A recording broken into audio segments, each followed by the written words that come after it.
This is funny.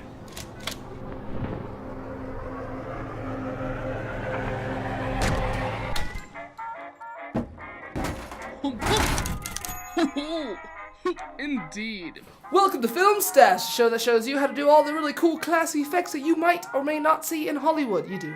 They're all over there. So today we're going to show you how to composite a really cool muzzle flash into a scene that you filmed and shot with your... We'll be using After Effects to accomplish this. I'm also going to be using Andrew Kramer's muzzle flashes from his Action Essentials, but you can use other things. You can use the masks in After Effects to just mask out a little bright area. But I'll show you how to do that. So let's get to it, shall we? Okay, Yes, we shall. let's. That way direction. Hi, everybody. I'm Strider from Film Stache again. You saw me 5 minutes ago, but I changed. Okay, again, I'm gonna show you some stuff. So let's open After Effects right now. Ba-da-ba-ba-da. Opening. Open in After Effects. So we have After Effects open. The first thing that you want to do is import the project file that you hopefully downloaded from the link in the video description. So I'm just going to import all of my assets real quick. So let's just make a new composition by dropping R6 into the new composition. And here we go. I preview this real fast. We have the lovely Aiden Zerez. He's a wonderful filmmaker shooting a shotgun into my face. I think it's symbolism, actually, for Chroniker Productions shooting my production studio in the face. I'm pretty sure that's what this... So, what we're going to do first is do a muzzle flash. Now, in the original, I used one of Andrew Kramer's muzzle flashes in Action Essentials, and it's pretty expensive, and I spent a lot for it. So if you don't have that kind of money, and you don't have Andrew Kramer's muzzle flashes, that's okay. Something I found online, actually, if you just go online and type in free muzzle flashes, and you go to, yep, here it is, footage create. I'm going to add this into the link, but if you go here, there's a bunch of muzzle flashes, and if you click them, they'll give you a little, like, preview of what it is, and I downloaded Muzzle Flash 3 front to use for this tutorial. These are all free, by the way, so check it out. It's super awesome. Props to Footage Create for this amazing free stock footage. It's pretty freaking rad. So going back to After Effects, take the that flash and drop it into your composition. Now here it is. It's not very big. I would scale it up a little bit. Then I would also go to Effects, Sharpen, just Sharpen. And the reason I'm doing this is because every time you blow up an image, it gets grainier because it's a rasterized image essentially. Everything except for text and some other funky stuff in After Effects is rasterized. So the bigger they make this, the more I sharpen it. I don't try to sharpen this too much or make it too big, and the reason why is because it starts just getting grainy and blurry on the edges, and there's literally nothing you can do about it. There's still some weird anti-aliasing going on here, but that's okay. Select my ellipse tool and double-click it so it makes a complete circle around our image. I'm going to go into the mask properties and feather it out. First thing I'm going to do is go to -15, and the reason why is because whenever I feather things, it tends to have this really weird effect where of course it still shows the borders at the top and the bottom. So I like to make it negative, and I'm trying to get rid of this kind of sharp line right here, and I might just get my pen tool and add another one for this extra edge that they created in the footage itself. Go to my mask options by pressing M. If you press M twice, it shows you all the information. If you go click it, press M once, it just shows you the mask shape. That's fine. So I clicked subtract, and I'm also going to feather this so it's not horribly obscene. And I'm also going to solo it to see what I got. Let's bring this down to half so my computer doesn't crash. Let's put mask 3 before mask 2. Okay, that's what it was. That's weird. Okay, so apparently your overall mask that hides the edges has to be before mask 2. You know, the more you know, right? So set that to 40. And then I'm going to subtract the mask a little bit, maybe feather it out a bit more to make it more realistic, maybe make it negative 25, and make it 55 for my feather. And now if I hit play, as you can see, there's a nice like explosion, and we got some smoke here. I'm also going to bring my sharpen amount down to 20.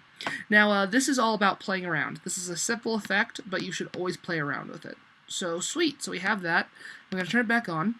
I'm going to turn off the muzzle flash, which I'm going to hit enter on my keyboard and actually type in muzzle flash 01, just so I have a reference. And then my 06, I'm going to say is main footage. Okay, cool.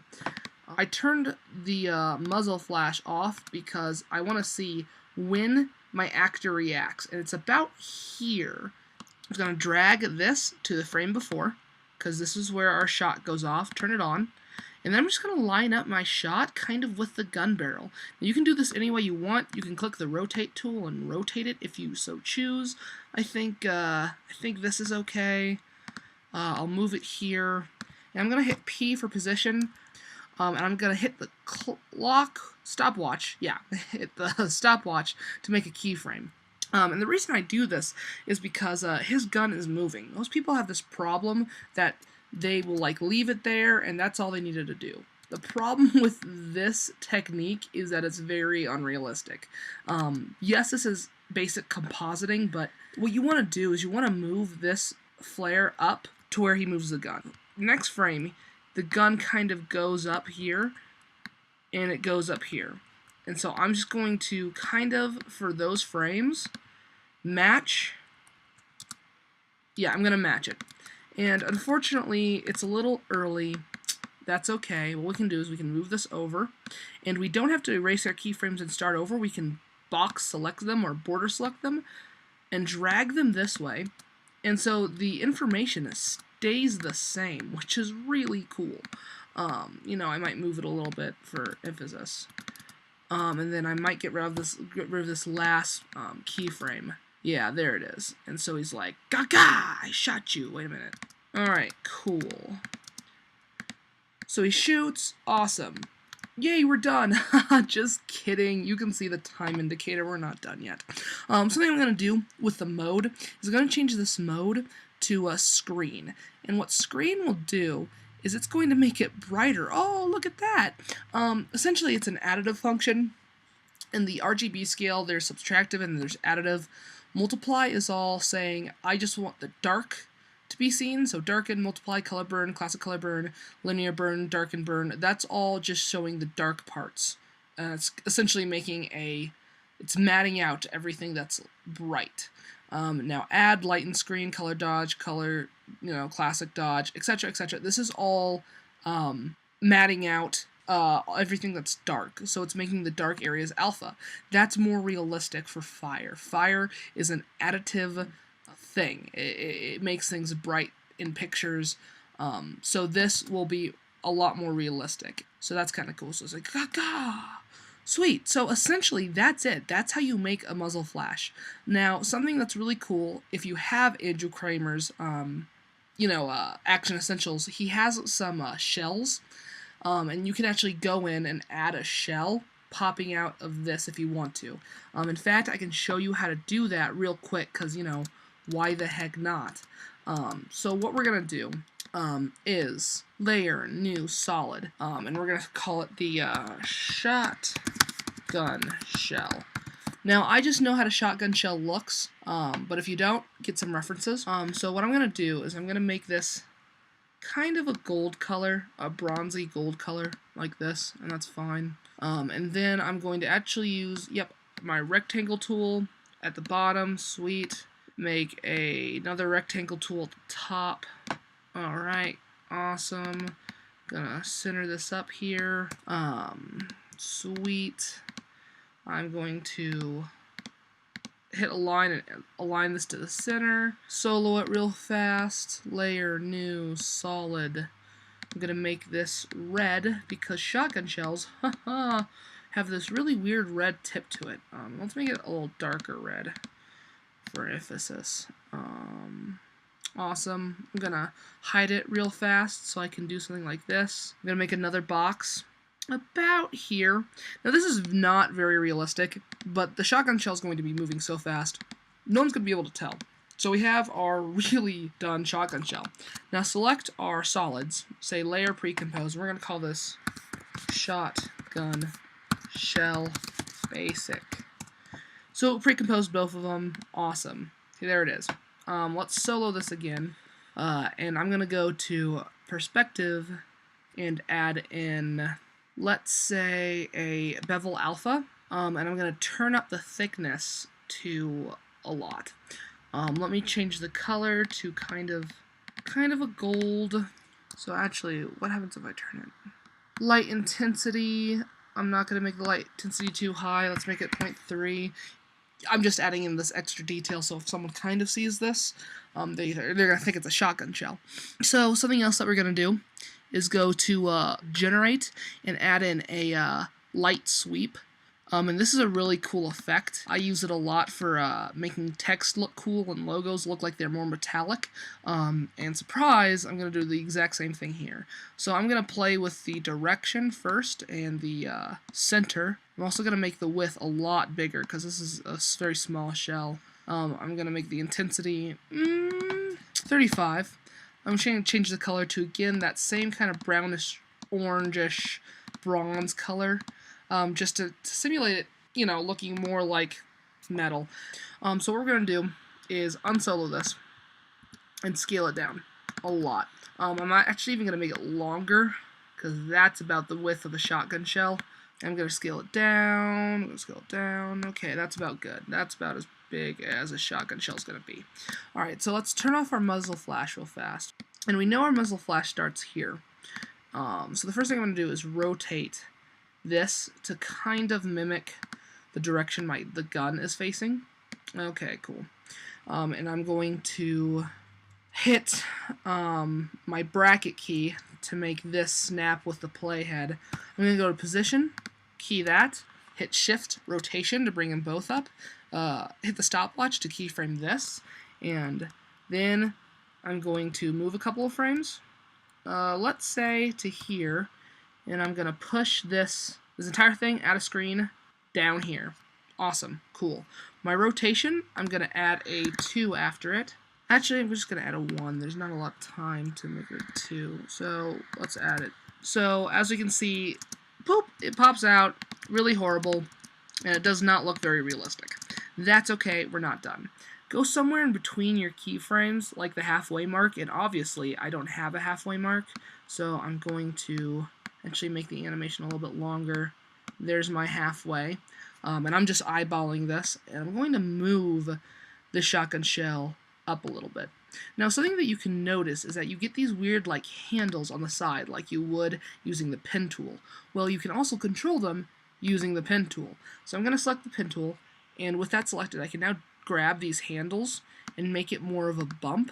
So now if we see this animation, it kind of just flies out. Awesome. I'm actually going to make this arc a little bit wider because I heard that shotguns have a pretty high shell casing ejection rate. That is the professional name. Tell your friends. Now again, what you want to do is just make sure that this looks as realistic as possible. Something I don't like is that it's rotating actually too quickly. So I'm going to delete my rotation down here. And I'm going to go to this last frame, and I'm just going to rotate it by hand a little bit, not a lot, but I just want it to pop out. Boop, just like that. Okay, perfect. So it popped out. Now something I'm going to do is darken it because it's against a window, so obviously it's got some backlighting to it. So we're going to make this pretty dark, actually. I'm also going to do some color correction because it looks way more yellow, so I'm going to get my curves. I'm going to move the curves down here. Alright, cool. Curves is the best. And so what I got here is I'm actually making the lights dark. So it's obviously backlit now, but it's not getting the right colors that I want. I want more muted colors. So I'm going to go to Effects, Color Correction, Hue and Saturation. I'm going to bump my hue down a bit. Not too much, maybe at -40. I'm going to add another curves adjustment, just so I can have more power over this blue and yellow that I'm looking at. I might do a contrast curve like that, just to get maybe some blues back into those dark areas. I'm kind of looking at the gun and trying to see if I can match this in any way. Go to my hue, maybe change this to -20. Again, just play around with this until you like it, and I like this, so I'm going to keep it. Next thing I'm going to do, though, is I'm going to add a blur to it. I'm going to add a camera lens blur, and this can slow down your computer, so just be warned. And I'm also going to I'm going to make this blur into 20. Say 20 blur. No, a little higher. 40? Okay, there we go. And now it starts looking to be the same grain, or same blurriness, as the shotgun. Maybe turn it down to 35.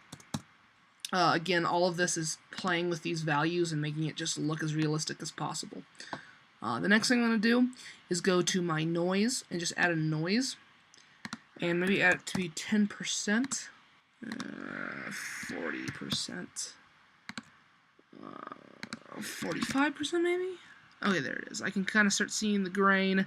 Just so you guys can see it, I might put it to 70, just so you can see that we do have grain on here. And you want to match the grain on here, so the higher this is, the more grain there is. And believe it or not, even with my really cool DSLR, it is a DSLR and it is not grain proof. So, you want to make this, again, as realistic as possible.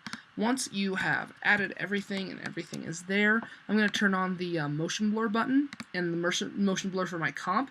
And as you can see, this very quickly just becomes a streak. We did a lot of work, but at the end of the day, it just becomes a streak. That's why I wasn't worried that it was very unrealistic, because once it shoots out of there, it just looks like a flying blur. But people know that it's a shotgun shell, and that's very important.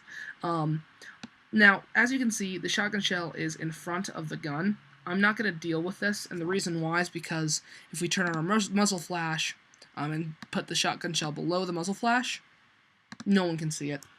And by the time the muzzle flash is done, the shotgun shell is already over here. So as we can see,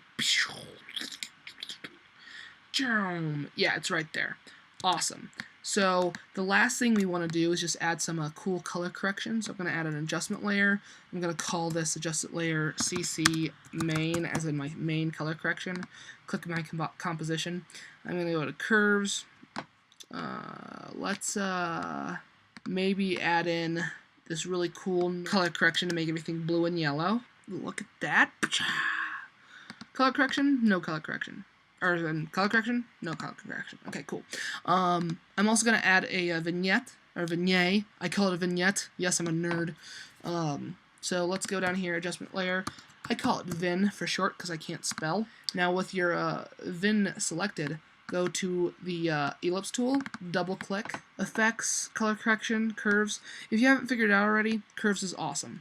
So I'm going to again drop my whites down. I'm going to drop contrast curve down. I'm actually going to make a heavy contrast here between lights and darks. And I'm going to go into my mask channel. And instead of add, I'm going to click subtract. So now it's only on these edges. If I click F with the Vin selected, I get mask feather. It's the shortcut. F is the shortcut. And I'm going to change this to maybe like 300. And the reason why is I really want to blend in to my scene overall. And it does. So no Vin, Vin. No Vin, Vin. And yay. It's French or something. Okay, cool. One thing I'm actually also going to add is, like, if I click RAM Preview, you can barely see the muzzle flash in this image going off. It kind of just skips it almost. So what I'm going to do is I'm going to go down to this muzzle flash real fast. I'm going to duplicate it. So the shortcut with this on a Mac is Command D. I'm going to go over to this first frame, and I'm going to click Time Freeze Frame. And so now this entire frame is just one giant, well, this frame of the muzzle flash, and that would be kind of ridiculous. So I'm gonna go to hit P on this, my muzzle flash 2, and I'm gonna unkey the position. I'm gonna parent my muzzle flash 2 to my muzzle flash 1, and the reason why is if I move my muzzle flash 1, it will move this as well. Now I'm gonna hit Command and hit my arrow key back. I'm gonna move this back 1 frame, and I'm going to delete it. And I'm not going to worry about placement because luckily if you hit U, which is the shortcut to bring up all keyframes, you can see that my position, I still had position information last time, so that's why I parented this to this, because it's going to follow that information no matter what I do. So with that said, let's RAM preview this and see how it looks now. Yeah, so you can see that flare, that muzzle flash, much better now, and that's what we wanted. And what I'm gonna do, and this is optional, is I'm gonna add a new solid. I'm gonna call it flare, and I'm gonna make it black, and I'm gonna put it under my VIN and my main color correction, and I'm gonna go to Video Copilot, optical flares. Now again, if you don't have optical flares, it's okay. This part is totally optional, but I would suggest getting optical flares because it's freaking rad. It's a really cool flare creating system. I think Andrew Kramer made it specifically for J.J. Abrams because J.J. Abrams, you know, he loves his lens flares. All kidding aside, I love J.J. Abrams and his movies, and I also love lens flares because that's why I'm using this. So let's just make it yellow, and I'm going to set this flare to screen. And I'm going to add, put this down here, and now you have this like little flare coming out, and I actually might blur it out. So add a flash blur to this, and maybe make it to 5, not crazy, but I just want to blur it out slightly, maybe 3.5. Okay, there we go. I'm going to close that. I'm going to keyframe my position, hit U to bring up my keyframes, go over one, and I'm just going to make sure that this is on the gun, go over again, and just make sure that this flare is where it needs to be. Now what I'm going to do is I'm going to make a keyframe for the brightness right here, so hit U again, so it closes everything, hit U, oh, there's my keyframe. On my Mac, I'm using a MacBook Pro, so I'm going to hit F9, F9 to make this as an easy ease keyframe. I'm going to then, with my brightness, set my brightness to 0, command click to make that into a little point, or a little just a normal keyframe, and I'm going to press command C, command V to copy that keyframe over here. So now as we can see, as he shoots, you see this like flare come out from the muzzle flash. Gah! Now again, this is completely optional, and you can always play around with this and make it less obvious. Okay, one more thing we do not want to forget to do is add some brightness. Something I realized was right here there should be some light on Aiden's hand and light on his face from the flash of the gun. So let's add an adjustment layer and call this skin brighten smiley face. Yeah, let's leave it. Alright, so I'm going to add this, we're going to put this below my flare and below, or above my muzzle flash 2. Actually, I'm going to put below everything but the shotgun layer. Now what I'm going to do is I'm going to select the pen tool, and I'm going to zoom in here, and I'm going to turn off all of this stuff so I'm not distracted, and I'm going to just make a quick garbage matte, or mask, kind of around the areas where I feel like his hand would become brighter. By pressing M, click Mask Path, and I'm gonna go to his face and do kind of the same thing. I'm gonna brighten up this area of his face, because this is where light would hit it. Add a bridge for the nose. Okay, sweet. I'm gonna hit M again. And I'm gonna click Mask Path for that as well. Now, these masks don't have to be perfect because they're only here for a small time. So what I'm gonna do is I'm gonna go to Color Correction, Curves. I'm just gonna brighten up these areas I'm going to brighten that up. I'm going to make it seem a little bit more yellow. Maybe add some red up in here. Yeah, make some orange. Now if I hit F, I can start feathering these. I'm going to feather this pretty shallowly, the hand one. I'm going to maybe make it 25. Again, that's pretty shallow, and that's okay for me. Actually, 32.5. Perfect. Now for the face, I'm going to do it a lot more. I'm going to do like 55, and the reason why is because the brightness on his face should be calmer, less distinct than the one on his hand because it's happening farther away. So maybe 75. Alright, cool. And now I'm going to take this and make it screen, which will just make it way brighter. Maybe, okay, what I'm actually going to do is I'm going to darken this a little bit. Now select this to screen. There's a small change. It's okay. It's kind of important.